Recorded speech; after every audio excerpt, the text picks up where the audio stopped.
નમસ્કાર વિદ્યાર્થી મિત્રો, તમે છો મિત્તનના સાથે મિત્રો ફરી એક વખત લાસ્ટ ડે રિવિઝનની આપણી જે ટાર્ગેટ સિરીઝ છે તેમાં આપનું હાર્દિક સ્વાગત કરું છું. મિત્રો આજે આપણે એનસીઈઆરટી બાયોલોજીનું ચેપ્ટર 8 એટલે કે માનવ સ્વાસ્થ્ય અને રોગો વિશે અભ્યાસ કરવાનો છે.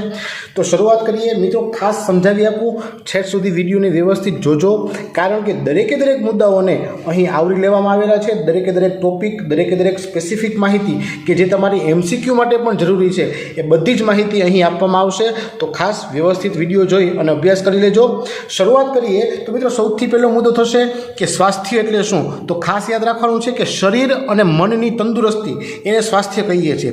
પરંતુ અહીં યાદ રાખવાનું છે કે જ્યારે વાત, કફ અને પિત્ત આ ત્રણ જે ઘટકો છે એમનું શરીરમાં યોગ્ય રીતે સંતુલન થયેલું હોય તો તેવી સ્થિતિને આપણે સ્વાસ્થ્ય કહીએ છીએ. બરાબર છે. પરંતુ જ્યારે આપણે ઇતિહાસનો અભ્યાસ કરીએ તો એવું ધ્યાનમાં આવેલું હતું કે પ્રાચીન ગ્રીકના હિપ્પોક્રેટ્સ અને ભારતીય આયુર્વેદિક ચિકિત્સા આ બંને છે એનું કેવું એવું હતું કે જે કાળું પિત્ત ધરાવતી વ્યક્તિઓ હતી તેમનો મિજાજ ગરમ હતો અને તેમના શરીરમાં તાવ રહેતો હતો. બરાબર છે. પરંતુ આ બાબતનું ખંડન કર્યું વિલિયમ હાર્વે. ખાસ યાદ રાખજો, વિલિયમ હાર્વે હતા. તેમણે રુધિર પરિવહનની શોધ અને થર્મોમીટરનો ઉપયોગ આ બંનેનો અભ્યાસ કર્યો અને તેના આધારે એવું તારણ કાઢ્યું કે કાળું પિત્ત ધરાવતા વ્યક્તિઓના શરીરનું તાપમાન સામાન્ય હતું, એટલે કે તાવ જોવા મળ્યો નહીં. બરાબર છે. અને તેને આધારે તેમણે એવું પુરવાર કર્યું કે તેમના સ્વાસ્થ્યની સારી તરલની પરિકલ્પના સાબિત થઈ. એટલે કે જે આ બાબત વાત, કફ અને પિત્તના સંતુલન બાબતની વાત હતી તેમણે તે બાબતે ચોક્કસ માહિતી આપી. બરાબર છે. આગળ વાત કરીએ તો મનુષ્યના સ્વાસ્થ્યનું નિયંત્રણ છે એ કઈ રીતે થાય છે. મિત્રો ખાસ યાદ રાખવા જેવું છે, આપણા શરીરમાં જે નિયંત્રણ ક્રિયા થાય છે તે ખાસ કરીને બે તંત્રો કરે છે. આપણું જે ચેતાતંત્ર છે તે આપણું નિયામકી તંત્ર છે. ખાસ યાદ રાખવાનું છે, જ્યારે અંતઃસ્ત્રાવી તંત્ર છે તે સહનિયામકી તંત્ર છે. બરાબર છે. આ બંને અલગથી વિકલ્પ તરીકે પૂછી શકાય. ખાસ યાદ રાખજો, આ બંને તંત્રો સાથે મળીને શરીરના પ્રતિકાર તંત્રને મદદ કરે છે અને જેને કારણે આપણું સારું સ્વાસ્થ્ય જળવાય છે. એટલે કે સારા સ્વાસ્થ્યની જાળવણી માટે આ તંત્રો બહુ કામના છે. બરાબર છે. આગળ વાત કરીએ તો સ્વાસ્થ્ય પર કઈ કઈ બાબતો અસર કરે છે, આવો જો પ્રશ્ન પૂછે તો વિકલ્પ માટે ખાસ યાદ રાખવાનું છે જનીનિક ખામીઓ, ચેપગ્રસ્ત અસર અને જીવનશૈલી. આ ત્રણ ક્રિયાઓ એવી છે કે જે આપણા સ્વાસ્થ્ય પર અસર કરે છે. જનીનિક વારસામાં શું આવી શકશે? ચોક્કસ વારસો કે આનુવંશિકતાના લક્ષણો છે એ જો કોઈ વિકૃત હોય તો તેને જનીનિક ખામીઓ કહેવામાં આવશે. ત્યારબાદ શરીરમાં કોઈ ચેપ લાગે, ઇન્ફેક્શન લાગે તો તે ચેપગ્રસ્ત અસર કહેવાશે. અને આપણી જીવનશૈલી કે જેમાં આપણે કેવો ખોરાક ખાઈએ છીએ, કેટલો સમય પાણી પીએ છીએ અથવા કેટલું પાણી પીએ છીએ, કેટલો આરામ કરીએ છીએ, વ્યાયામ કેવો કરીએ છીએ અને આપણી આદતો કેવી છે, સારી ટેવો છે કે ખરાબ કુટેવોને આપણે ગ્રહણ કરી રાખી છે, તે છે એ સ્વાસ્થ્ય પર અસર કરે છે. બરાબર છે. આગળ વાત કરીએ તો સારું સ્વાસ્થ્ય જાળવી રાખવા માટે કયા કયા ઘટકો જરૂરી છે. મિત્રો વિકલ્પ માટે બહુ અગત્યનું છે સંતુલિત આહાર, વ્યક્તિગત સ્વચ્છતા, નિયમિત વ્યાયામ, નિયમિત યોગાભ્યાસ, રોગો પ્રત્યે જાગૃતતા હોવી જોઈએ. એ ઉપરાંત ચેપગ્રસ્ત રોગો કયા કયા છે તેની માહિતી અને તેની સામે યોગ્ય રસીકરણ લીધેલું હોવું જોઈએ. શરીરમાંથી ઉત્સર્ગ દ્રવ્યોનો યોગ્ય સમયે યોગ્ય પ્રમાણમાં નિકાલ થવો જોઈએ. એ ઉપરાંત આરોગ્યપ્રદ ખોરાક અને યોગ્ય પાણી લેવાવું જોઈએ. અને રોગકારક જે વાહકો છે તેના પર નિયંત્રણ કઈ રીતે રાખવું, આ ચોક્કસ બાબતોનો જો આપણને ખ્યાલ હોય તો આપણે આપણું સ્વાસ્થ્ય છે તે સારી રીતે જાળવી શકીએ છીએ. ક્લિયર? તો મિત્રો આ બાબતને ધ્યાનમાં રાખી અને રોગ વિશે જો માહિતી મેળવવાની થાય તો શું કરી શકાય. તો મિત્રો રોગ શું છે એની વાત કરીએ તો જ્યારે શરીરના એક કે વધુ અંગો કે તંત્રોના કાર્યોની પ્રતિકૂળ અસરો જોવા મળે. મિત્રો ખાસ સમજો, માત્ર કોઈ એક અંગ હોઈ શકે અથવા આખું અંગતંત્ર છે તેમાં જો કોઈ પ્રતિકૂળ અસરો થાય, આ પ્રતિકૂળ અસરો કોઈ પણ કારણે થઈ શકે. બરાબર છે. તો આ પ્રતિકૂળ અસરોને કારણે શરીરમાં ચોક્કસ લક્ષણો પ્રદર્શિત થતા હોય છે જેને આપણે રોગ કહીએ છીએ. ક્લિયર? તો ખાસ યાદ રાખજો. મિત્રો રોગ છે એના પ્રકારોની વાત કરીએ તો મોટાભાગે આપણે ખ્યાલ છે કે બે પ્રકારો જાણીએ છીએ કે ચેપી રોગ અને બિનચેપી રોગ. સાચી વાત છે. વધારામાં આપણે જન્મજાત રોગ વિશે પણ માહિતી યાદ રાખવાની થશે. બરાબર છે. વાત કરીએ ચેપી રોગની તો ચેપી રોગ એટલે એવો રોગ છે કે જે એક વ્યક્તિમાંથી બીજી વ્યક્તિમાં આરામથી, આસાનીથી ફેલાઈ શકે છે. એટલે કે એનો ફેલાવો વધુ હોય છે, જે વાહક દ્વારા પણ ફેલાતો હોય છે. પરંતુ જ્યારે બિનચેપી રોગની વાત કરીએ તો ખાસ યાદ રાખવાનું છે કે તે ફેલાતો નથી, એટલે કે વહન પામતો નથી, પરંતુ તે વ્યક્તિ પૂરતો જ સીમિત રહે છે. ખાસ યાદ રાખવાનું, કયા રોગો માત્ર વ્યક્તિ પૂરતા સીમિત રહે, તો બિનચેપી રોગો છે તે માત્ર વ્યક્તિ પૂરતા સીમિત રહે છે, આગળ ફેલાવતા નથી, એટલે કે વહન પામતા નથી. બરાબર છે. ઉદાહરણ જોઈએ તો ટીબી, એઇડ્સ આ રોગો એવા છે કે જે ચેપી રોગો છે, જે કોઈ પણ રીતે વાહકો દ્વારા અથવા તો શરીરમાંથી નીકળતા ઘટકો દ્વારા એક વ્યક્તિમાંથી બીજા વ્યક્તિમાં ચેપ ફેલાવે છે. પરંતુ કેન્સરની વાત કરીએ કે સ્કર્વીની વાત કરીએ તો આ રોગો એવા છે કે જે એક વ્યક્તિમાંથી બીજી વ્યક્તિમાં વહન પામતા નથી, એટલે કે વ્યક્તિ પૂરતા સીમિત રહે છે. તો આ બિનચેપી રોગ થયા. બરાબર છે. વાત કરીએ જન્મજાત રોગની, તો મિત્રો જન્મજાત રોગ એટલે વારસામાં જે ઉતરી આવે છે તે રોગ એટલે જન્મજાત રોગ, આનુવંશિકતાને કારણે. બરાબર છે. જન્મથી જ હાજર હોય. ખાસ યાદ રાખજો, વારસાગત રોગ છે એ વારસામાં આવેલ છે, માટે જન્મથી હાજર હશે. દાખલા તરીકે અહીં બે ઉદાહરણ યાદ રાખીએ આપણે, ટર્નર સિન્ડ્રોમ, ક્લાઇનફેલ્ટર સિન્ડ્રોમ. બરાબર છે. આના વિશે તમે અભ્યાસ કર્યો છે 5મા ચેપ્ટરમાં. ક્લિયર. આગળ વાત કરીએ તો જે રોગ છે એનો અર્થ કઈ રીતે મળે છે. બરાબર છે. અહીં આપણે વાત તો કરી કે ભાઈ રોગની વ્યાખ્યા શું થાય, રોગના પ્રકારો કેવા છે, પણ હકીકતમાં રોગનો અર્થ શું થાય. તો મિત્રો આપણે ખ્યાલ છે કે રોગ છે એને આપણે અંગ્રેજીમાં ડિસીઝ તરીકે યાદ રાખીએ છીએ. બરાબર છે. આ શબ્દ ફ્રેન્ચ ભાષા પરથી ઉતરી આવ્યો. ખાસ યાદ રાખજો, ડિસીઝ શબ્દ છે તે ફ્રેન્ચ ભાષા પરથી ઉતરી આવેલો છે. ડિસીઝનો અર્થ શું થશે તો કે ડીઝ અને એઝ, એટલે કે ડીઝ એટલે દૂર રહેવું, અવે એટલે દૂર થવું. બરાબર છે. અને ઇઝ પરથી આવ્યો છે, ઇઝ એટલે આરામ. ક્લિયર. તો જેને કારણે શરીર છે તે આરામથી દૂર રહે છે, એટલે કે શરીરને આરામ મળતો નથી, આરામથી દૂર થઈ જઈએ છીએ આપણે, તો એ અવસ્થા એટલે રોગિષ્ઠ અવસ્થા. બરાબર. તો રોગ એટલે આરામથી દૂર થવું. બરાબર છે. શરીરને આરામ મળતો નથી, શરીરમાં કોઈ તકલીફ હશે તો તેને શું કહીશું આપણે? રોગ કહીશું. બરાબર છે. નેક્સ્ટ વાત કરીએ રોગકારકોની. તો મિત્રો મનુષ્યમાં રોગ સર્જવા માટે જવાબદાર જે ઘટકો છે, જે સજીવો છે, એ જવાબદાર સજીવોને આપણે કહીએ છીએ રોગકારકો. બરાબર છે. મિત્રો આ રોગકારકો બે પ્રકારના હોઈ શકે, સૂક્ષ્મજીવો પણ હોઈ શકે અને કૃમિઓ પણ હોઈ શકે. સૂક્ષ્મજીવો એટલા માટે કે જેને આપણે નરી આંખે જોઈ શકતા નથી, માઇક્રોસ્કોપિક ઓબ્ઝર્વેશનમાં જ ખબર પડવાની છે. જે કૃમિઓ છે એ તો એવા સજીવો છે કે જેને આપણે નરી આંખે જોઈ શકીએ છીએ. તો આ બધા જ પ્રકારના સજીવો છે તે રોગકારક હોઈ શકે. હવે આપણે ખ્યાલ છે કે સૂક્ષ્મજીવોના પ્રકાર કેટલા છે? 5. બેક્ટેરિયા એટલે કે જીવાણુ, ફૂગ, પ્રજીવ, વાયરસ એટલે વિષાણુ, અને 5મો ઘટક છે તે છે લીલ. બરાબર છે. પરંતુ લીલ છે એ મોટા ભાગે રોગકારક નથી. બરાબર છે. લીલને કારણે કોઈ પણ રોગ થતો જોવા મળતો નથી, માટે આપણે 4 જે સૂક્ષ્મજીવો છે તે રોગકારક છે એમ સમજી શકીએ છીએ. બરાબર છે. અહીં આપણે દરેક વિશે સ્પેશિયલ માહિતી ભણીએ તો આ 4 ઘટકો અને કૃમિઓ 5-5ની માહિતી અહીં આપેલ છે. સૌપ્રથમ બેક્ટેરિયાજન્ય રોગની વાત કરીએ તો આ વિકલ્પ પણ અગત્યનું છે, ખાસ સમજી લેજો. Typhoid, pneumonia, cholera, TB, diphtheria, તો આ રોગો એવા છે કે જે બેક્ટેરિયા દ્વારા થતા રોગ છે. ત્યારબાદ ફૂગજન્ય રોગની વાત કરીએ તો દાદર છે અને ડર્મેટોફાઇટોસિસ છે, આ બંને ફૂગજન્ય રોગ તરીકે યાદ રાખજો. ત્યારબાદ પ્રજીવજન્ય રોગ માટે વાત કરીએ તો મેલેરિયા છે અને અમીબિક મરડો એટલે કે અમીબિયાસિસ છે.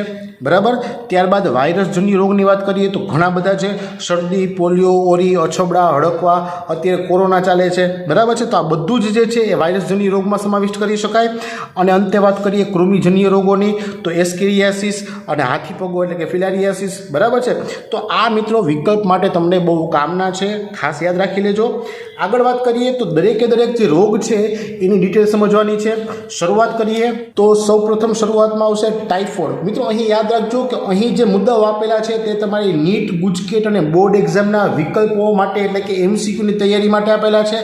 પરંતુ દરેકે દરેક મુદ્દાઓને વ્યવસ્થિત મઠાડીને તમે વાક્ય ફોર્મમાં લખશો તો તમારી ટૂંકનોંધ પણ તૈયાર થઈ જશે. બરાબર. એટલે ટેક્સ્ટબુકને આધારે સંપૂર્ણ NCERT બાયોલોજી આધારિત મેં આ રીતે પ્રેઝન્ટેશન રજૂ કરેલ છે, તો ખાસ સમજી દરેકે દરેક મુદ્દાઓ તૈયાર કરી લેજો. સૌપ્રથમ વાત કરીએ ટાઇફોઇડની તો તે આપણે ખ્યાલ છે કે તેના માટે જવાબદાર છે સાલ્મોનેલા ટાઇફી બેક્ટેરિયા. બરાબર. માટે ટાઇફોઇડ છે તે બેક્ટેરિયાજન્ય રોગ છે. બરાબર છે. અથવા તો જીવાણુજન્ય પણ કહી શકાય. શેને કારણે થાય તો કે દૂષિત આહાર અને દૂષિત પાણી દ્વારા આ જે બેક્ટેરિયા છે તે નાના આંતરડામાં પ્રવેશે છે. બરાબર છે।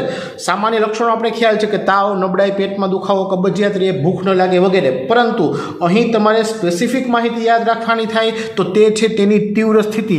એટલે કે જો તીવ્ર સ્થિતિ હોય, ટાઇફોઇડ રોગ વધી ગયો હોય, તેનું ઇન્ફેક્શન બહુ હાઈ લેવલે થઈ ગયું હોય તો આંત્રમાર્ગમાં એટલે કે આંતરડાના ભાગમાં કાણા પડે છે અને મૃત્યુ પણ સંભવી શકે છે।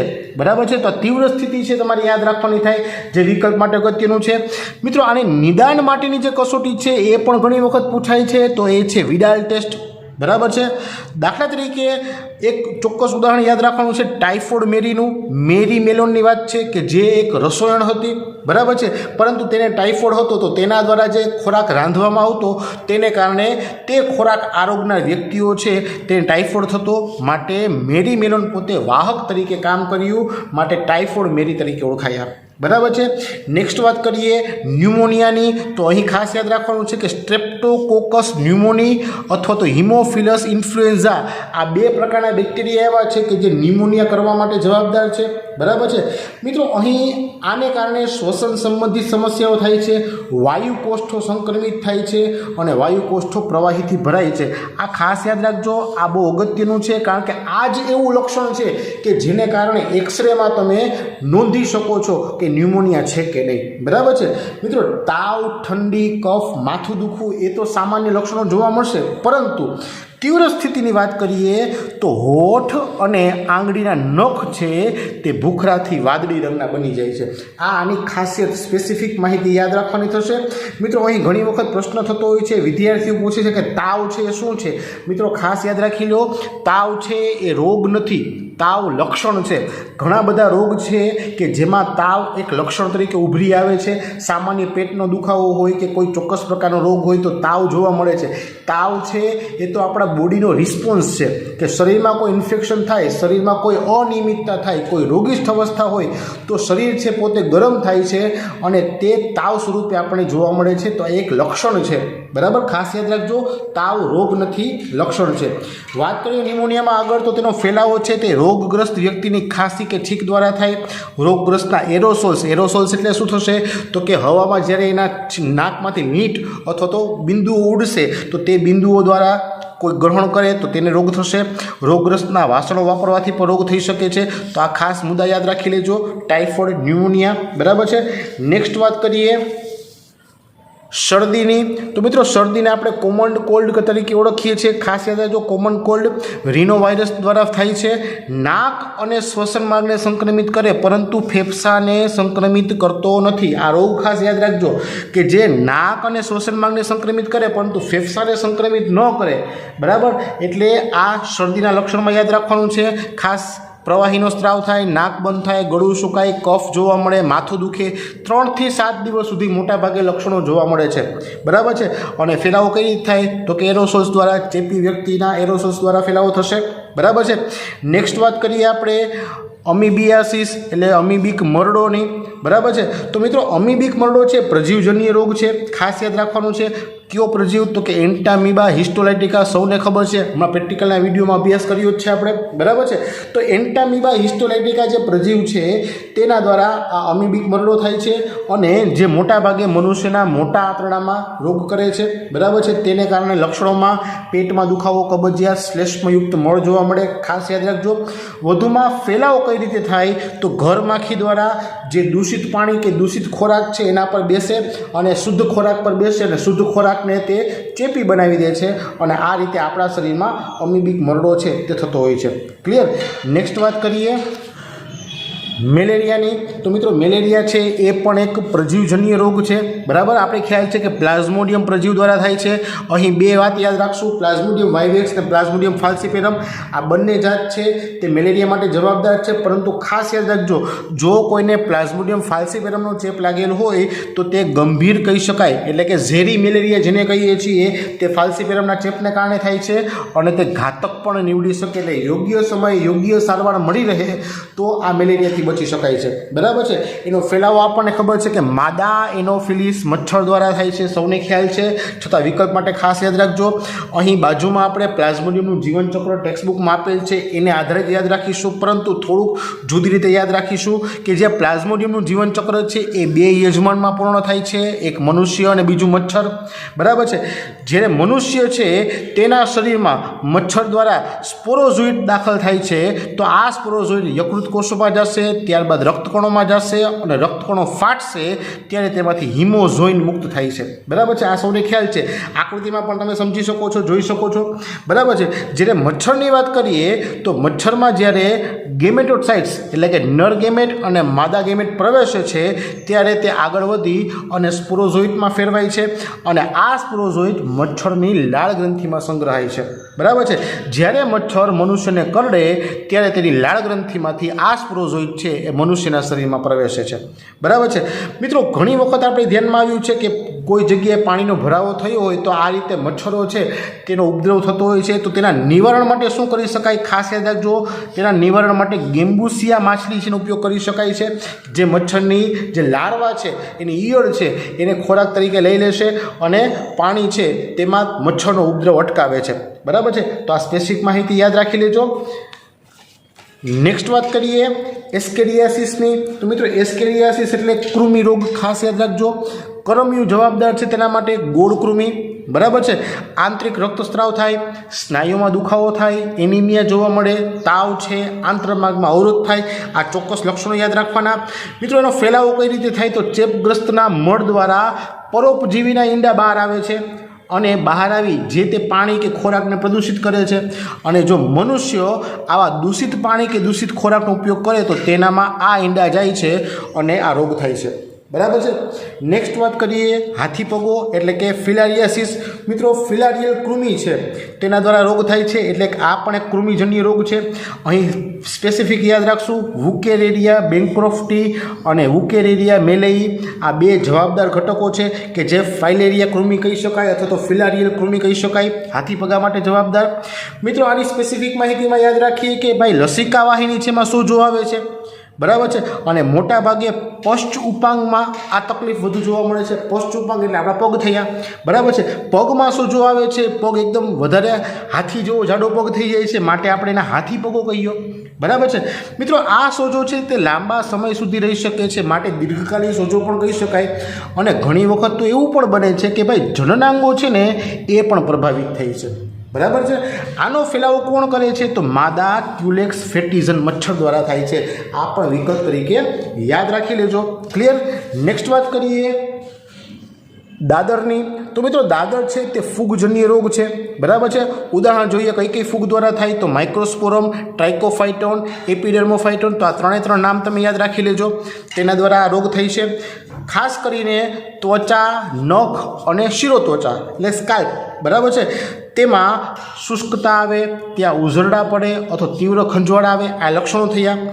વધુમાં આપણે ખ્યાલ હોવો જોઈએ કે ફૂગજન્ય રોગ છે ને એ એવી જગ્યાએ થાય કે જ્યાં હુંફાળું ભેજવાળું વાતાવરણ હોય અને આવી જગ્યામાં જ ફૂગની વૃદ્ધિ થાય છે, બરાબર। ખાસ કરીને આપણા હાથના કે પગના આંગળા વચ્ચેની જે ખાલી જગ્યા જે ખાંચ પડે છે ત્યાં, અથવા જાંઘ પ્રદેશ કે જે ગળી જેવો ભાગ છે તે વિસ્તારોમાં ભેજ અથવા તો પરસેવાને કારણે ત્યાં હુંફાળું વાતાવરણ હોય, અને એવી જગ્યા જો પ્રોપરલી પાણી દ્વારા સાફ ન કરીએ અથવા લાંબા સમય સુધી ત્યાં ભેજ રહેશે, હુંફાળો ભાગ રહેશે, તો ત્યાં ફૂગજન્ય રોગ થવાની શક્યતા છે, બરાબર છે।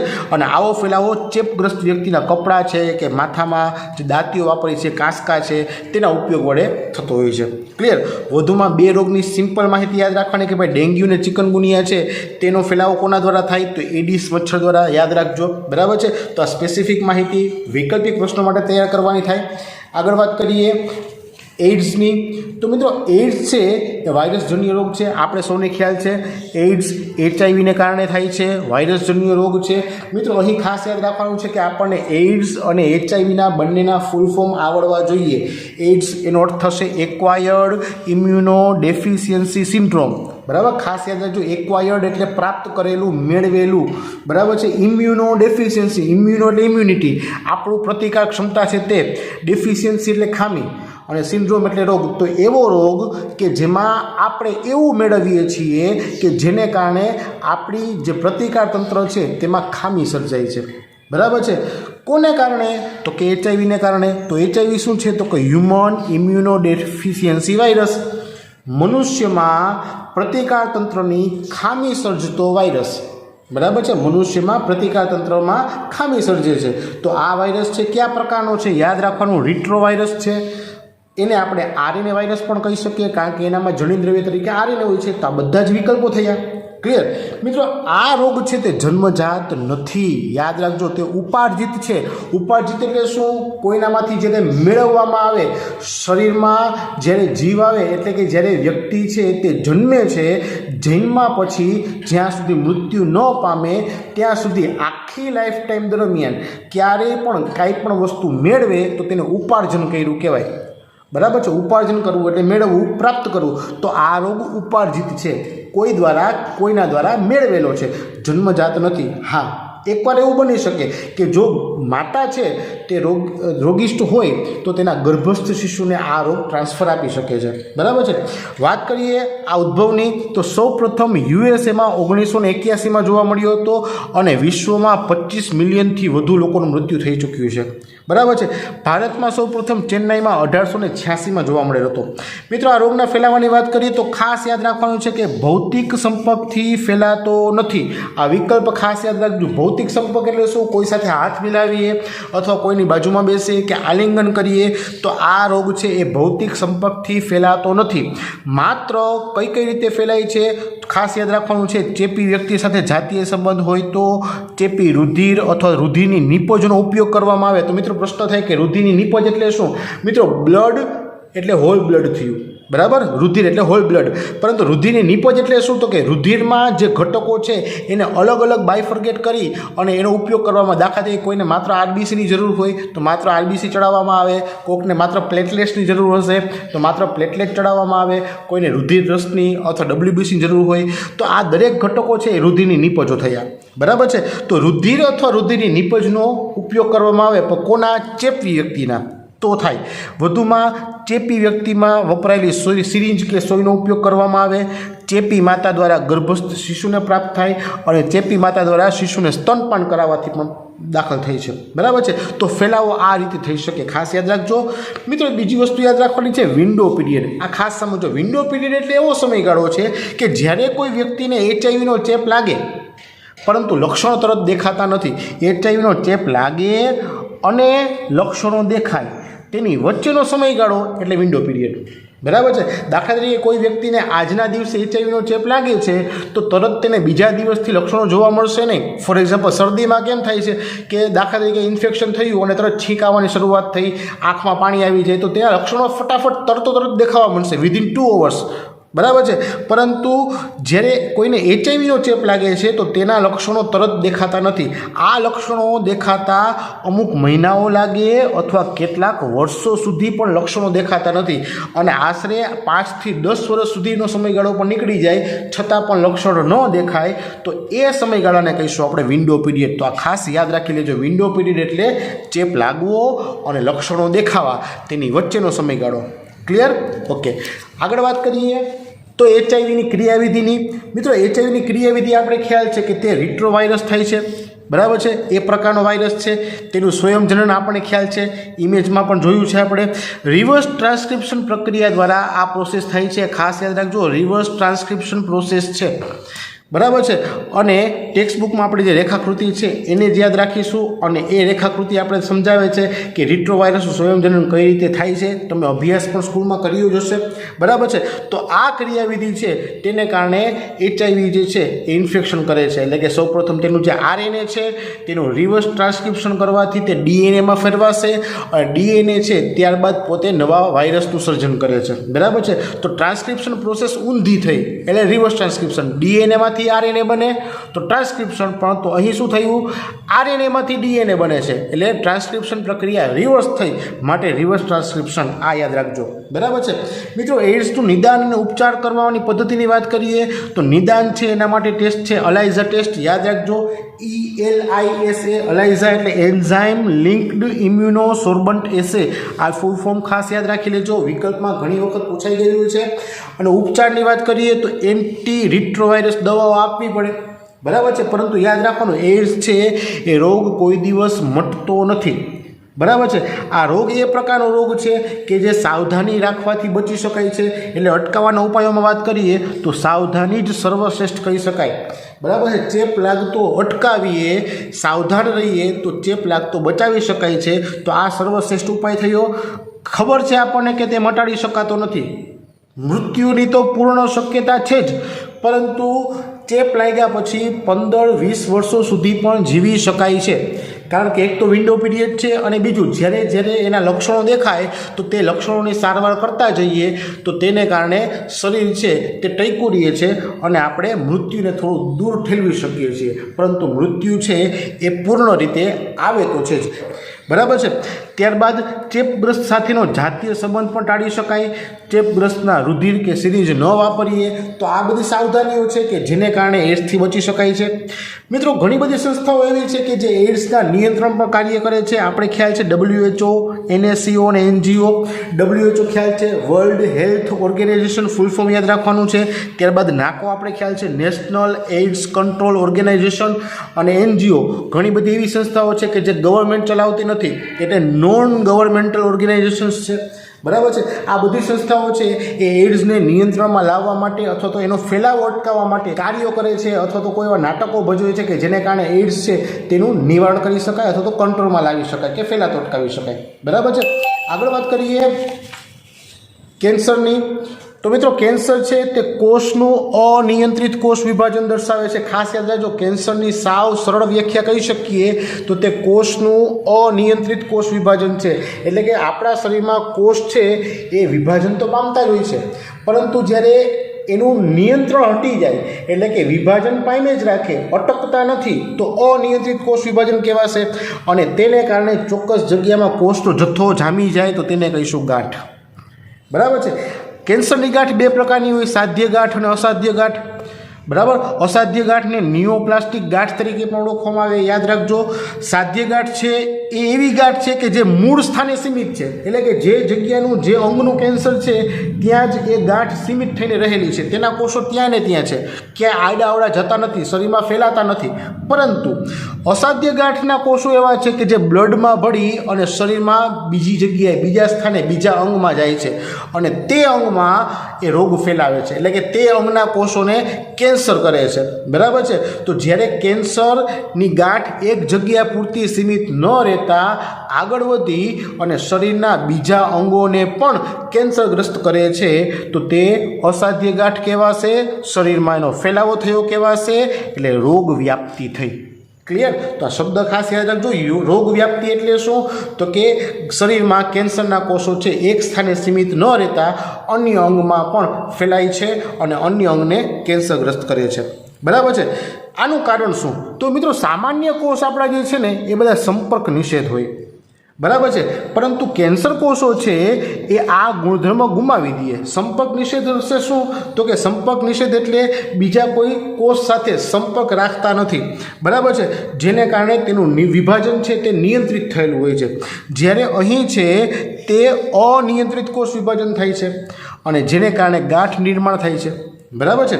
મિત્રો કેન્સર થવાના કારણોની વાત કરીએ તો જે કેન્સર કારકો છે તેને કારણે કેન્સર શક્ય બને છે. તો કેન્સર કારકોને આપણે કાર્સિનોજન્સ તરીકે ઓળખીએ છીએ. મિત્રો ખાસ યાદ રાખજો, આ જે કાર્સિનોજન્સ છે એ કાર્સિનોજન્સના પ્રકારોની વાત કરીએ તો ભૌતિક, રાસાયણિક અને જૈવિક પ્રકારના કાર્સિનોજન્સ હોઈ શકે. ભૌતિકની વાત કરીએ તો ક્ષ કિરણો એટલે કે એક્સ કિરણો, ગામા કિરણો અને અલ્ટ્રાવાયોલેટ યુવી કિરણો. આ ત્રણ કિરણો એવા છે કે જે વધુ માત્રામાં અથવા તો ચોક્કસ માત્રા કરતાં વધુ જથ્થામાં શરીરમાં દાખલ થાય તો તે ભૌતિક રીતે અસર કરી અને કેન્સર પ્રેરક બની શકે છે, એટલે કે શરીરના કોષોને કેન્સરગ્રસ્ત કરી શકે છે. હવે આ પૈકી તમને વિકલ્પ એ રીતે પૂછી શકીએ કે કયા આયનિક કિરણો કેન્સર પ્રેરક છે. તો યાદ રાખજો, એક્સ કિરણો અને ગામા કિરણો બંને આયોનિક કિરણો છે જે કેન્સર પ્રેરક છે, જ્યારે યુવી કિરણો છે તે બિન આયોનિક કિરણો છે. બરાબર મિત્રો, વિકલ્પ ખાસ યાદ રાખજો. યુવી કિરણો બિન આયોનિક કિરણો છે, જ્યારે ક્ષ કિરણો અને ગામા કિરણો આયોનિક કિરણો છે જે કેન્સર પ્રેરક કાર્સિનોજન તરીકે વર્તે છે. ત્યારબાદ તમાકુના ધુમાડાની વાત કરીએ તો તેમાં જે રસાયણો રહેલા છે તે કેન્સર કરે છે, માટે રાસાયણિક કાર્સિનોજન્સ થયા. અને વાત કરીએ ચોક્કસ વાયરસ કે જે કેન્સર કરે એને કહીશું આપણે ઓન્કોજેનિક વાયરસ. બરાબર છે, આ વાયરસ પાસે જે જનીન છે એને કહીશું આપણે ઓન્કોજીન્સ. બરાબર છે, તો આવા જે વાયરલ ઓન્કોજીન્સ છે કે વાયરસમાં રહેલા કેન્સર પ્રેરક જીન્સ છે તેને કારણે, તેના ચેપને કારણે જૈવિક રીતે કેન્સર થાય છે. પરંતુ આપણે એ પણ ખ્યાલ હોવો જોઈએ કે આપણું જે શરીર છે તેમાં પણ કોષીય ઓન્કોજીન્સ અને પ્રોટો ઓન્કોજીન્સ રહેલા હોય છે. જ્યારે તે સક્રિય બને છે ત્યારે કેન્સર પ્રેરે છે. એટલે ઘણી વખત એવું બને, તમે સાંભળ્યું હશે કે કોઈ એક વ્યક્તિ એવી છે કે એને કોઈ પણ પ્રકારનું વ્યસન નથી, કોઈ પણ પ્રકારે ભૌતિક ઘટકોના કે રાસાયણિક ઘટકોના સંપર્કમાં આવેલા નથી, કદાચ એવું પણ બને કે તેને વાયરસનો ચેપ પણ લાગેલો નથી, છતાં પણ શરીરમાં કોઈ પણ રીતે ઓચિંતાનું કેન્સર બતાવે છે. તો આવા સમયે કોષીય ઓન્કોજીન્સ અને પ્રોટો ઓન્કોજીન્સ છે તે સક્રિય થયેલા હોય છે અને શરીરના કોષોને કેન્સરગ્રસ્ત કોષોમાં ફેરવી દે છે. બરાબર છે, તો આ એક માહિતી તમારે યાદ રાખવાની થશે. નેક્સ્ટ વાત કરીએ કેન્સરની ચકાસણી અને નિદાનની. તો મિત્રો સૌપ્રથમ યાદ રાખવાનું છે કે બાયોપ્સી છે જેમાં હિસ્ટોપેથોલોજીકલ સ્ટડી થાય. મિત્રો બાયોપ્સી એટલે શું કે શરીરમાં જે ગાંઠ નીકળે છે એ ગાંઠમાંથી નાના ટુકડાઓ લઈ અને તેને માઇક્રોસ્કોપિક ઓબ્ઝર્વેશન કરવાનું કે જેને કારણે એમાં જે કોષો છે તે કેન્સરગ્રસ્ત છે કે નહીં એનો ખ્યાલ પડે છે. એટલે અહીં આપણે કોષોના ગ્રુપનો અભ્યાસ કરીએ છીએ, તો એ ગ્રુપને કહીશું આપણે પેશી. આપણે ખ્યાલ છે કોષનો સમૂહ એટલે પેશી. બરાબર છે, તો હિસ્ટોપેથોલોજીકલ અભ્યાસ છે એમાં આપણે ચોક્કસ પેશીનો અભ્યાસ કરીએ છીએ જે કેન્સરગ્રસ્ત છે કે નહીં એની માહિતી આપશે. બરાબર છે, વધુમાં એક્સરે, સીટી સ્કેન, MRI અને ચોક્કસ એન્ટીબોડી દ્વારા આપણે કેન્સરની ચકાસણી કરી શકીએ છીએ, નિદાન થાય છે. બરાબર છે મિત્રો, અહીં યાદ રાખવાનું છે કે જે સીટી સ્કેન છે એમાં કોનો ઉપયોગ થાય તો કે એમાં ક્ષ કિરણોનો એટલે કે એક્સરેનો જ ઉપયોગ થાય છે જે શરીરના અંગોની 3D ઇમેજ ક્રિએટ કરે છે. જ્યારે MRIની વાત કરીએ તો તેવા તીવ્ર ચુંબકીય અને બિન આયોનિક કિરણોનો ઉપયોગ થાય છે. બરાબર છે, તો આ બંને વિકલ્પ માટે ખાસ યાદ રાખી લેજો. સીટી સ્કેન અને MRIમાં કયા કયા ઘટકોનો ઉપયોગ થાય છે. બરાબર છે, અને છેલ્લે કેન્સર નિર્દિષ્ટ એન્ટીજન સામેના એન્ટીબોડી દ્વારા પણ આ નિદાન કરી શકાય છે. હવે વાત કરીએ સારવારની. તો કેન્સરની સારવાર આપણે સૌને ખ્યાલ છે કીમોથેરાપી લેવામાં આવે. એટલે કીમોથેરાપી એટલે મતલબ કેમિકલ્સ દ્વારા, દવાઓ દ્વારા શરીરમાં દવાઓ દાખલ કરે અને કેન્સરગ્રસ્ત કોષોને મારવાનું કામ કરે. બરાબર છે, ત્યારબાદ વિકિરણ સારવાર લેવામાં આવે, રેડિયોથેરાપી કહીએ. ત્યારબાદ જરૂર પડે તો શસ્ત્રક્રિયા પણ કરવામાં આવે છે. પરંતુ આ બધી ક્રિયાઓ એવી છે કે જે ખાસ કરીને કેન્સરગ્રસ્ત કોષોની સાથે સાથે સારા શરીરના કોષો જે છે એને પણ નુકસાન કરે છે. બરાબર છે, વધુમાં બાયોલોજિકલ રિસ્પોન્સ મોડિફાયર્સનો ઉપયોગ કરી શકાય, જેમાં આપણે આલ્ફા ઇન્ટરફેરોનનો યુઝ થતો હોય છે જે પ્રતિકાર તંત્રને સક્રિય કરે અને ગાંઠનો નાશ પ્રેરવે છે. એટલે કે પોતે શરીરને જેવું એક્ટિવ કરે છે. શરીરમાં બાયોલોજિકલ રિસ્પોન્સ મોડિફાયર્સ એટલે કે શરીરનો જે રિસ્પોન્સ છે તેમાં મોડિફિકેશન્સ લાવે છે, તેમાં ચેન્જીસ એવા કરે છે કે શરીર પોતે જ ગાંઠની સામે કાર્ય કરે છે, એટલે કે પ્રતિકાર તંત્ર સક્રિય થઈ જાય છે. બરાબર છે મિત્રો, આને આધારે આપણે એ પણ યાદ રાખવું પડે કે ભાઈ કેન્સરના પ્રકારો કેટલા છે. તો ખાસ યાદ રાખજો કેન્સરના પ્રકારો 3: કાર્સિનોમા, સાર્કોમા અને લ્યુકેમિયા. બરાબર, યાદ રાખજો કાર્સિનોમા છે તે 85% પ્રકારના કેન્સર છે આ પ્રકારના છે. બરાબર છે, જ્યારે 1% કેન્સર છે સાર્કોમા પ્રકારના છે. બરાબર છે, મોટા ભાગના શરીરના કોષોમાં જે કેન્સર થાય છે એ 85% કેન્સર કેવું છે કાર્સિનોમા પ્રકારનું. શું કામ તો કે અધિચ્છદીય પેશીના કોષોમાં થાય છે. અધિચ્છદીય પેશી એટલે શરીરના કોઈ પણ અંગ ઉપર તો અધિચ્છદીય પેશી હોવાની છે. દાખલા તરીકે સ્તન કેન્સર હોય, ફેફસાનું કેન્સર, જઠરનું કેન્સર, સ્વાદુપિંડ કે મગજ કે ત્વચા, આ બધા જ કેન્સર છે તે કાર્સિનોમા પ્રકારના છે.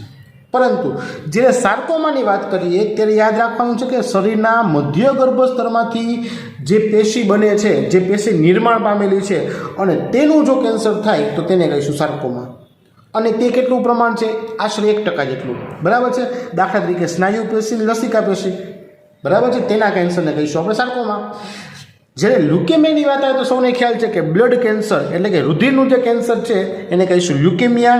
એમાં ખાસ યાદ રાખવાનું છે કે જ્યારે લ્યુકેમિયા થાય તો શરીરમાં શ્વેતકણોની સંખ્યા ઘણી બધી વધી જાય છે. આપણે ખ્યાલ છે, કોઈ બ્લડ રિપોર્ટ જોયા હોય તો આપણે ખ્યાલ પડે કે શરીરમાં WBC કાઉન્ટ છે તે આશરે 4000 થી 10,000 જેટલો હોય, બરાબર છે. પરંતુ એની લિમિટથી જ્યારે વધી જાય છે અને અતિશય વધી જાય છે તો તે લ્યુકેમિયા દર્શાવે છે. સામાન્ય ઇન્ફેક્શન હશે તો 10,000 12,000 થશે, 15,000 થઈ શકે, પરંતુ લ્યુકેમિયામાં છે તે લાખથી પણ વધી જાય, બરાબર છે. તો શ્વેતકણોની સંખ્યા બહુ વધી જશે તો તેને શું કહીશું આપણે? લ્યુકેમિયા, બરાબર છે. નેક્સ્ટ વાત કરીએ એલર્જીની.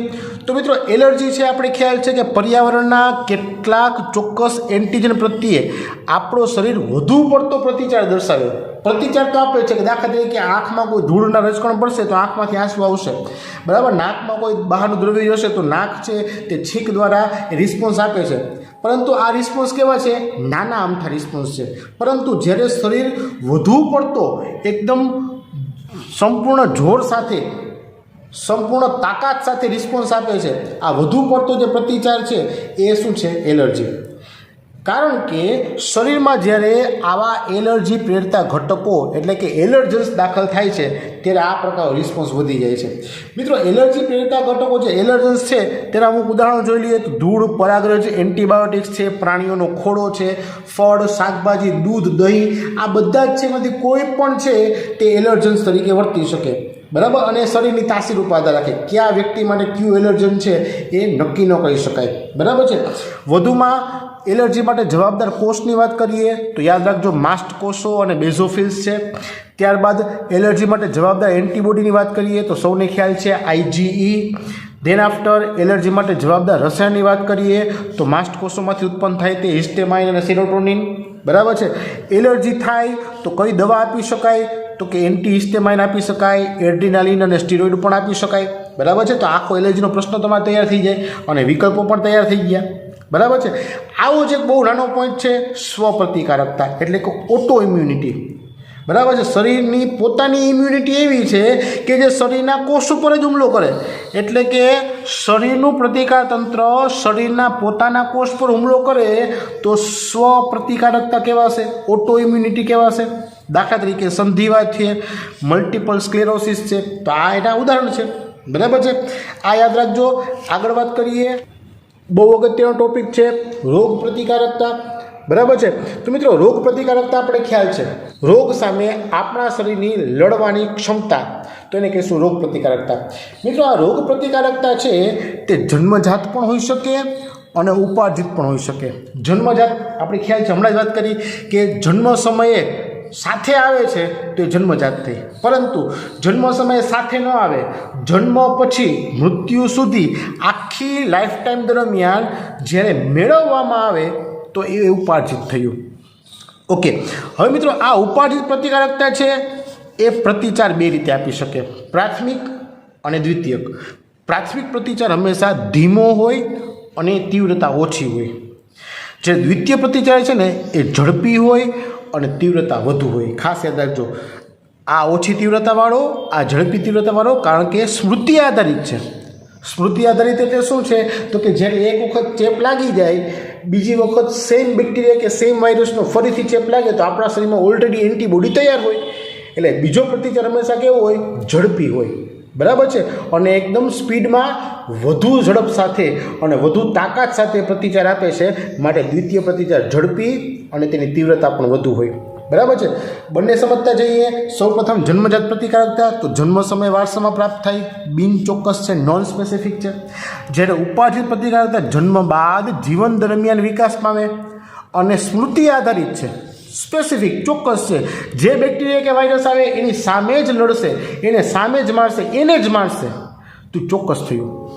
અને સ્મૃતિ આધારિત હમણાં જ વાત કરી, એક વખત ચેપ લાગે સેમ બેક્ટેરિયા કે વાયરસનો, બીજી વખત ચેપ લાગે તો રિસ્પોન્સ કેવો હોય? ઝડપી અને વધુ, બરાબર છે. વાત કરીએ જન્મજાત પ્રતિકારકતાની ડિટેલમાં, તો મિત્રો શરીરના જે 4 અંતરાયો છે જેને આપણે ભૌતિક, દેહધાર્મિક, કોષીય કે કોષરસીય, બરાબર છે। આ 4 ભાગમાં વહેંચેલા છે। તો આ 4 અંતરાયો છે તે જન્મજાત પ્રાપ્ત થયેલા છે, એટલે કે આપણને શરીરમાં આ 4 અંતરાયો ઓલરેડી મળેલા છે કે જેના દ્વારા આપણે પ્રતિચાર આપીએ છીએ। દાખલા તરીકે ભૌતિકમાં કોણ આવશે? ત્વચા આવશે। વધુમાં શ્વસન માર્ગ, મૂત્રજનન માર્ગ, જઠરાંતરીય માર્ગ, એના અસ્તરનું શ્લેષ્મા સ્તર છે એ પણ ભૌતિક પ્રતિચાર આપવા માટે જવાબદાર છે। સૌથી બેસ્ટ ભૌતિક પ્રતિચાર આપે ને તો તે ત્વચા છે, યાદ રાખવું, બરાબર છે। ત્યારબાદ વાત કરીએ દેહધાર્મિક પ્રતિચારની, તો જેમાં આપણે 3 ઉદાહરણ યાદ રાખશું। જઠરમાં રહેલું એસિડ ક્યુ HCl, મુખ ગુહામાં લાળ અને આંખમાં અશ્રુ, એમાં શું હોય? તો કે લાઇસોઝાઇમ। તો આ દેહધાર્મિક પ્રતિચાર થયો। ત્યારબાદ વાત કરીએ કોષીય પ્રતિચારની, તો શરીરમાં જે WBC છે, શ્વેતકણો છે, જે શરીરના સૈનિકો કહીએ, તો એ શરીરના સૈનિકો, શરીરના લડવૈયાઓ છે, એ કોષીય પ્રતિચાર આપે છે। એટલે કે ભક્ષક કોષો છે, મારક કોષો છે, PMNL છે, પોલીમોર્ફોન્યુક્લિયર લિમ્ફોસાઇટ્સ, ફૂલ ફોર્મ યાદ રાખી લેજો, બરાબર છે। તો એ બધા શું છે? કોષીય પ્રતિચાર આપે છે। અને કોષ રસીયમાં કોણ આવશે? ઇન્ટરફેરોન, બરાબર છે। તો આ વિકલ્પ માટે અને મોટા પ્રશ્ન માટે ખાસ યાદ રાખી લેજો, 3 માર્કના પ્રશ્નમાં ઘણી વખત પૂછાય છે। નેક્સ્ટ વાત કરીએ ઉપાર્જિત પ્રતિકારકતા, તો ઉપાર્જિત પ્રતિકારકતામાં આગળ વધીએ પહેલાં યાદ રાખવું પડે કે તેના 2 પ્રકાર પડે, કોષરસીય અને કોષીય। કોષરસીય એટલે શું? તો કોષરસ મારફતે તે પ્રતિચાર આપે, અને કોષીય એટલે શું? તો કોષના સ્વરૂપમાં પ્રતિચાર આપે। કોષના સ્વરૂપમાં આવે તો સેલ મીડિયેટેડ ઇમ્યુનિટી, CMI કહેવાશે, જ્યારે આને કહેશું આપણે હ્યુમરલ ઇમ્યુનિટી, બરાબર છે। પહેલાં હ્યુમરલ સમજી લઈએ તો મિત્રો રુધિર રસમાં IG એટલે કે એન્ટીબોડી હોય, આપણે ખ્યાલ છે, એટલે કે એન્ટીબોડી દ્વારા પ્રતિચાર થયો। આ એન્ટીબોડી ક્યાંથી ઉત્પન્ન થાય? તો કે બી સેલ્સ એટલે બોન મેરોમાંથી, તો બોન મેરો દ્વારા IG એન્ટીબોડી ઉત્પન્ન થાય। આ એન્ટીબોડી છે એની આકૃતિ તમને ખ્યાલ છે, રેખાકૃતિ તમે જોઈ શકો છો બાજુમાં, H2L2 સ્વરૂપે ઓળખાય છે, એટલે કે 2 પોલીપેપ્ટાઇડ શૃંખલા ભારે હોય અને 2 પોલીપેપ્ટાઇડ શૃંખલા હળવી હોય તો હેવી અને લાઇટ, બરાબર, હેવી ચેઇન અને લાઇટ ચેઇન બે હશે, બરાબર છે। હવે આ જે એન્ટીબોડી છે એના 5 પ્રકાર, IgG, અહીં IgGની જગ્યાએ એ લખી શકે તો IgA, IgM, IgD, IgE, 5 પ્રકાર છે। તો અહીં આપણે સરળતા માટે ગામડે યાદ રાખીશું, ગામડે, GAMDE, બરાબર છે। તો ગામડે યાદ રાખશો, તમને એન્ટીબોડીના 5 પ્રકાર આવડી ગયા, IgGAMDE, દરેકમાં IG આગળ લખવું પડે। ઇમ્યુનોગ્લોબ્યુલિન, IG મીન્સ ઇમ્યુનોગ્લોબ્યુલિન્સ, બરાબર છે, ઓકે। હવે વાત કરીએ કોષીય પ્રતિકારકતાની, તો તે T સેલ દ્વારા પ્રાપ્ત થાય, યાદ રાખજો, આ B સેલ દ્વારા પ્રાપ્ત થાય, આ T સેલ દ્વારા પ્રાપ્ત થાય। શું કામ B સેલ? તો કે બોન મેરોમાંથી, અસ્થિ મજ્જામાંથી ઉત્પન્ન થાય। અને શા માટે T સેલ? તો કે થાઇમસમાંથી ઉત્પન્ન થાય છે, બરાબર છે। આનું કામ શું? તો કે સ્વજાત અને પરજાત વચ્ચે ભેદ પારખવાની ક્ષમતા છે એની પાસે। એનો મતલબ કે કયા કોષો શરીરના પોતાના છે અને કયા કોષો શરીરના પોતાના નથી, બહારથી આવેલા છે। તો જે બહારથી આવેલા છે એને આરામથી ઓળખી શકવાની ક્ષમતા એની પાસે છે, એટલા માટે એ મારવાનું કામ કરશે, બરાબર છે। અને ઘણી વખત અંગ પ્રત્યારોપણો જે અસ્વીકાર થાય, એટલે કે બીજા શરીરમાંથી જે અંગ છે એ ટ્રાન્સપ્લાન્ટેશન દ્વારા લેવામાં આવે તો તેનો પણ પ્રતિકાર કરે છે, કોણ કરે છે? CMI કરે છે, બરાબર। આ વિકલ્પ માટે ખાસ યાદ રાખજો, અને એમાં 2 પ્રકારના યાદ રાખશો અત્યારે પૂરતા, TH અને TC, બરાબર છે, ઓકે। નેક્સ્ટ વાત કરીએ તો ઉપાર્જિત પ્રતિકારકતા જે છે એના અન્ય પ્રકાર પણ જોવાના છે, બરાબર છે। એક છે સક્રિય ઉપાર્જિત, બીજું છે નિષ્ક્રિય ઉપાર્જિત। મિત્રો અહીં ખાસ યાદ રાખવાનું છે, એકદમ ટુ ધ પોઈન્ટ વાત કરું છું, યાદ રાખી લેજો, સાવ સહેલું સમજી લેજો।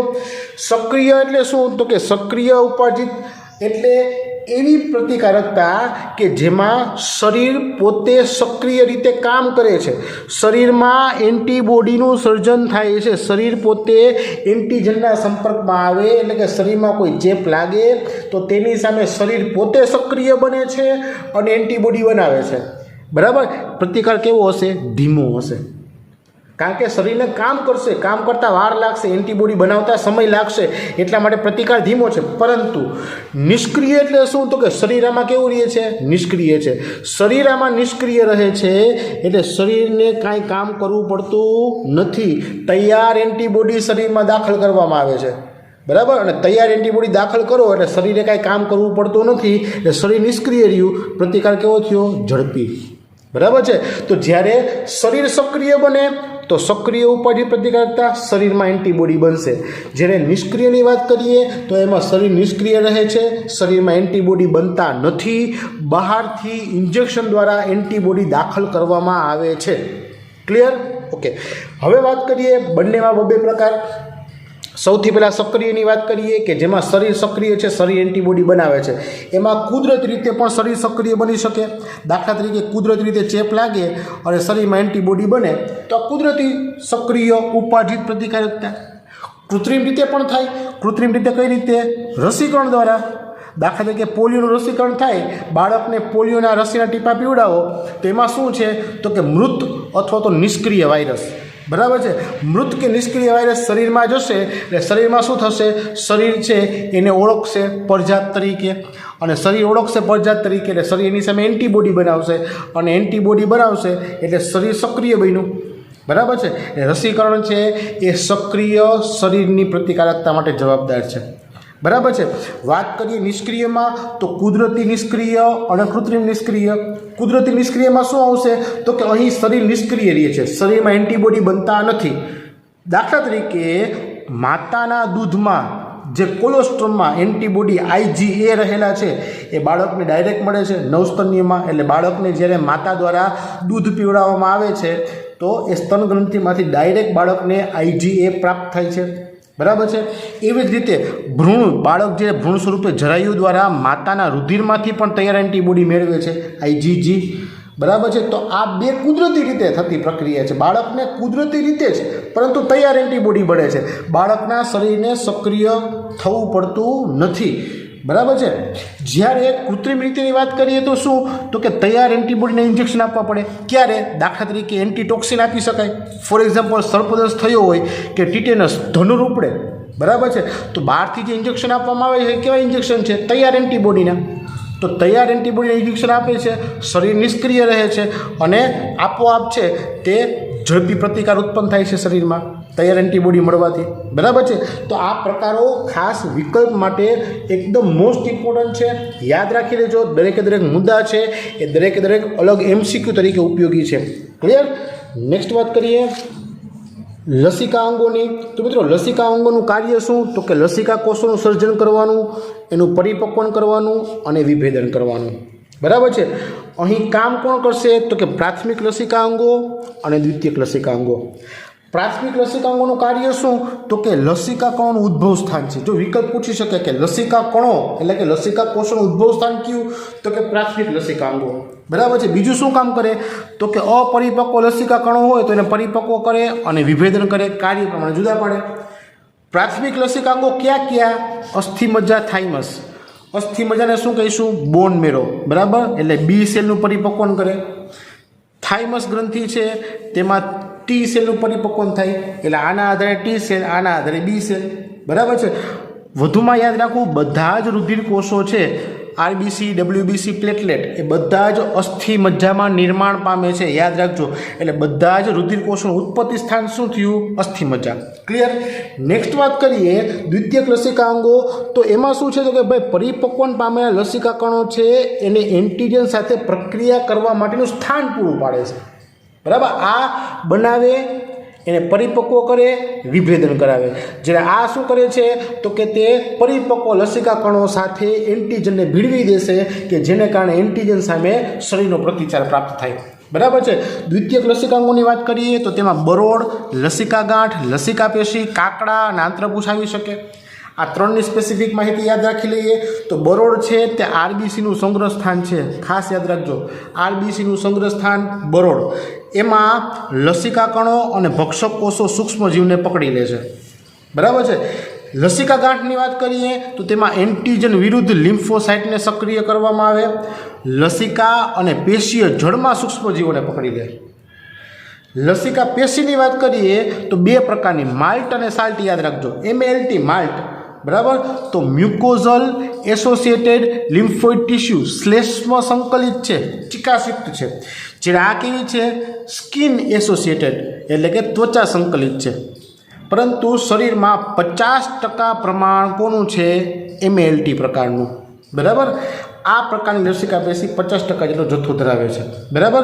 અને બાકી કાકડા અને આંતરપુચ્છ એનો તો આપણે ખ્યાલ જ છે, બરાબર છે. તો આ વાત થઈ લસિકા અંગોની, બરાબર. વિકલ્પ માટે અને મોટા પ્રશ્ન માટે ખાસ તૈયાર કરી લેજો.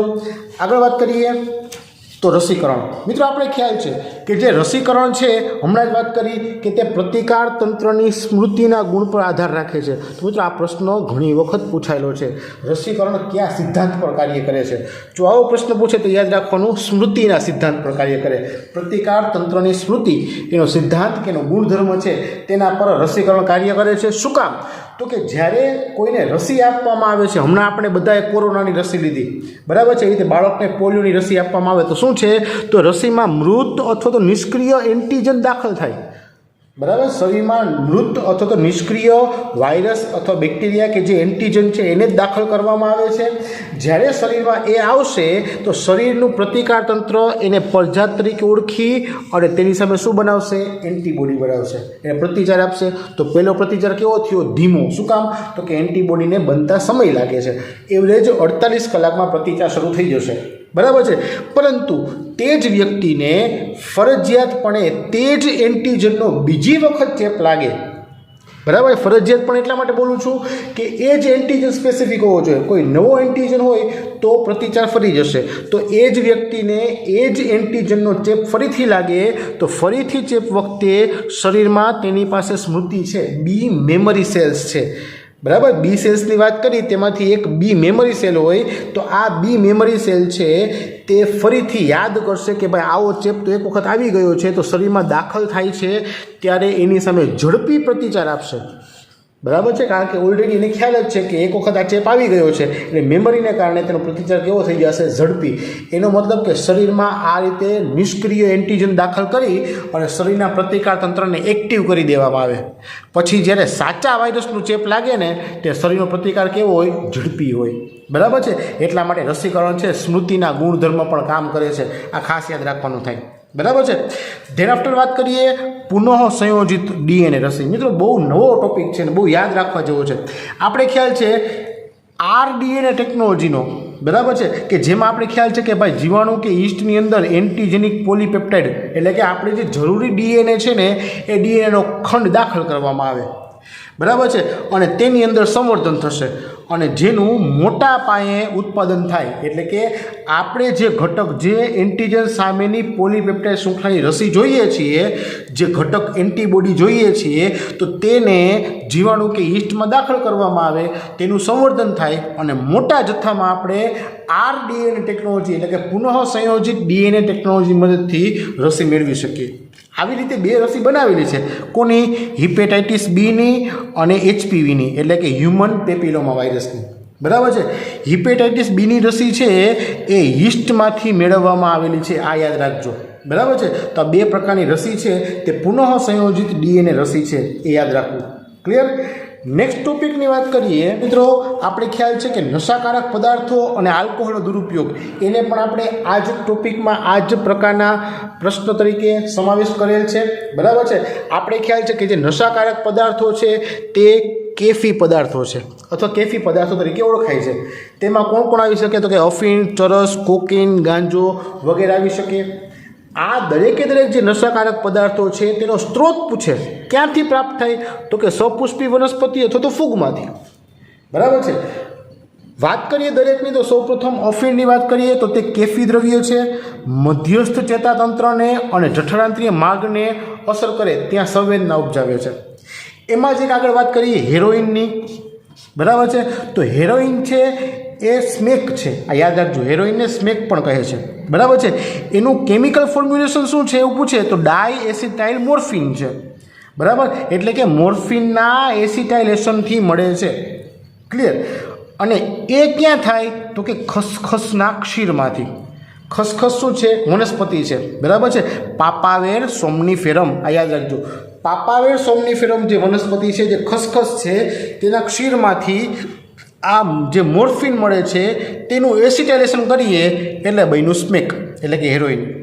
આ જે હેરોઇન છે તે સફેદ, કડવું, વાસવિહીન સ્ફટિકમય સંયોજન છે જેને નાસિકા દ્વારા કે ઇન્જેક્શન દ્વારા લેવામાં આવે અને તે તણાવ શામક છે, શરીરના કાર્યોને ધીમા પાડે છે, બરાબર છે, એટલે કે તંદ્રામાં રહેશે વ્યક્તિ, શરીરના કાર્યો મંદ પડશે, તણાવનો નાશ થાય છે, એટલા માટે વ્યક્તિઓ છે આના તરફ દોરાય છે. પરંતુ હકીકતમાં આની જો લત પડી જાય છે તે શરીર માટે અતિશય હાનિકારક બને છે. ક્લિયર? આગળ વાત કરીએ કેનાબિનોઇડ્સની. તો મિત્રો કેનાબિનોઇડ્સ છે તે પણ એક રસાયણનો સમૂહ છે જે મગજમાંના કેનાબિનોઇડ ગ્રાહકો સાથે પ્રતિક્રિયા કરે છે. બરાબર છે. સૌપ્રથમ વાત કરીએ કુદરતી કેનાબિનોઇડની, તો તેમાં કેનાબિસ સટાઇવા એટલે કે ભાંગ છે તેનો ઉપયોગ થાય છે, અથવા તો તેમાં જે પુષ્પો, પર્ણો, રેઝિન્સ વગેરે છે તેમાંથી તેના અલગ અલગ પ્રકારના સંયોજનો બનાવીને મેરિઝુઆના, હશીશ, ચરસ, ગાંજો વગેરે બનાવવામાં આવે છે. બરાબર છે. તો આ કુદરતી કેનાબિનોઇડ શબ્દ વાપરે તો યાદ રાખવાનું ભાંગ અથવા તો કેનાબિસ સટાઇવા, જેને મુખ દ્વારા કે શ્વસન તંત્ર દ્વારા લેવામાં આવે છે અને જે હૃદ પરિવહન તંત્રને ઝડપી અસર કરે છે. આ ખાસ યાદ રાખજો. બરાબર. તેના આફ્ટર વાત કરીએ કોકેઇનની, તો તેને કોકા આલ્કલોઇડ તરીકે ઓળખવામાં આવે છે, જે કોકા વનસ્પતિમાંથી પ્રાપ્ત થાય છે. એનું નામ યાદ રાખજો, ઇરિથ્રોઝાઇલમ કોકા. બરાબર છે. મિત્રો આ જે છે તે ચેતાપ્રેષક દ્રવ્યો એટલે કે ડોપામાઇન છે ને તેના વહનમાં ખલેલ પહોંચાડે છે. બરાબર. આપણા શરીરમાં જે ચેતાપ્રેષક દ્રવ્ય ડોપામાઇન હોય ને તેના વહનમાં આને કારણે ખલેલ થાય. બરાબર છે. અને જે શરીરમાં ઉત્તેજના પ્રેરે છે. બરાબર. પહેલાં આના અન્ય નામ જોઈ લઈએ તો કોક પણ કહેવાય, ક્રેક પણ કહેવાય, જે નાસિકા વાટે લેવામાં આવે છે. યાદ રાખજો, જે મધ્યસ્થ ચેતાતંત્ર માટે કેવું છે? ઉત્તેજક છે. ઉત્સાહમાં વધારો કરે, શરીરમાં ઉર્જાની અનુભૂતિ થાય. એટલે કે જે કોઈ કોકેઇન ગ્રહણ કરશે તો તેના શરીરમાં એક ચોક્કસ પ્રકારની ઉર્જા ઉત્પન્ન થાય, એને એવું લાગે છે ઉત્સાહમાં વધારો થયો. અને એટલા માટે જ અમુક રમતવીરો પોતે રમત પહેલાં આને ગ્રહણ કરી તેનો દુરુપયોગ કરે છે અને પોતાની ઝડપમાં વધારો થાય, થાક ઓછો લાગે. પરંતુ જ્યારે આ પ્રકારની ટેસ્ટ કરવામાં આવે અને ટેસ્ટમાં ખ્યાલ આવે કે તે વ્યક્તિએ આ પ્રકારે કોઈ ડ્રગ્સનું સેવન કરેલ છે તો તે વ્યક્તિની રમતની જે કારકિર્દી છે તેના પર પૂર્ણ વિરામ મુકાઈ જાય છે. બરાબર છે. કારણ કે તેની વધુ માત્રા ભ્રામકતા પ્રેરે છે. અન્ય વનસ્પતિ ભ્રામકતા પ્રેરે એવી પૂછવામાં આવે તો યાદ રાખજો ધતુરો અને એટ્રોપા બેલાડોના, આ બે નામ પણ તમારે ખાસ યાદ રાખવાના રહેશે. ક્લિયર? ઓકે. આગળ વાત કરીએ બાર્બિચ્યુરેટ, એમ્ફિટેમાઇન્સ અને બેન્ઝોડાએઝેપાઇનની. તો તે ઔષધ રૂપે કામ કરે છે. હતાશા કે અનિદ્રા આવા કોઈને રોગ હોય, કોઈ માનસિક તણાવથી સંતાપતા હોય, કોઈને માનસિક સંતાપ હોય ને કોઈને આ પ્રકારની અનિદ્રાનો રોગ હોય તો તેમાં આ પ્રકારે દવાઓ આપવામાં આવે છે, જે એક પ્રકારે ડ્રગ્સ જ છે, પણ તેનું પ્રમાણ છે તે બહુ ઓછું આપવામાં આવતું હોય છે. એ જ રીતે મોર્ફિનની આપણે જે વાત કરી તે પણ ઔષધ રૂપે અપાય છે, જે શાંતિદાયક અને દર્દ શામક છે. બરાબર છે. જ્યારે કોઈને અંગ પ્રત્યારોપણ કરેલું હોય અથવા તો શરીરમાં મોટું ઓપરેશન કરેલું હોય તો તેવા સમયે સામાન્ય ડાયક્લોફેનાક કે એવી કોઈ દવાઓ છે તે દર્દ શામક તરીકે પ્રોપરલી કામ ન કરે તો એવા સમયે મોર્ફિન આપવામાં આવે છે કે જે દર્દ શામક તરીકે બેસ્ટ વર્ક કરે છે. બરાબર છે. પરંતુ તેનો ઉપયોગ આપણી રીતે કરવો યોગ્ય નથી. ક્લિયર? નેક્સ્ટ વાત કરીએ જે બહુ પ્રચલિત છે તમાકુ. તો તેને ધૂમ્રપાનમાં, ગુટખા સ્વરૂપે, પાન મસાલા સ્વરૂપે, છીંકણીમાં કે ચાવવામાં ઉપયોગમાં લેવામાં આવે છે. બરાબર છે. તમાકુમાં મિત્રો ઘણા બધા રસાયણો પ્રાપ્ત થાય છે. તે પૈકીનું જાણીતું રસાયણ છે આલ્કલોઇડ પ્રકારનું, તે કયું છે? નિકોટિન. સૌને ખ્યાલ છે. બરાબર છે. મિત્રો આ નિકોટિન છે ને તે શરીરમાંની એડ્રિનલ ગ્રંથિને ઉત્તેજે છે અને જેને કારણે તેની અસર હૃદય પર થાય. શું કામ? તો કે તેમાંથી જે એડ્રીનાલિન અને નોર એડ્રીનાલિન અંતસ્રાવ ઉત્પન્ન થાય છે તેની ડાયરેક્ટ અસર કોના પર થશે? હૃદય પર અસર થાય છે અને ભવિષ્યમાં કેન્સર પણ પ્રેરે છે. બરાબર છે. ધૂમ્રપાનથી શું થાય તો કે ભાઈ રુધિરમાં કાર્બન મોનોક્સાઇડનું પ્રમાણ વધે છે અને જેને કારણે ઓક્સિજનની ઉણપ વર્તાય છે. આ ખાસ યાદ રાખજો, વિકલ્પ પૂછાયેલો છે કે ધૂમ્રપાન કરવાથી એ વ્યક્તિના રુધિરમાં કયા વાયુનું પ્રમાણ વધે છે તો કાર્બન મોનોક્સાઇડનું પ્રમાણ વધે. યાદ રાખજો, કાર્બન ડાયોક્સાઇડ નહીં અને પ્રમાણ વધે છે, કાર્બન મોનોક્સાઇડનું પ્રમાણ વધે છે.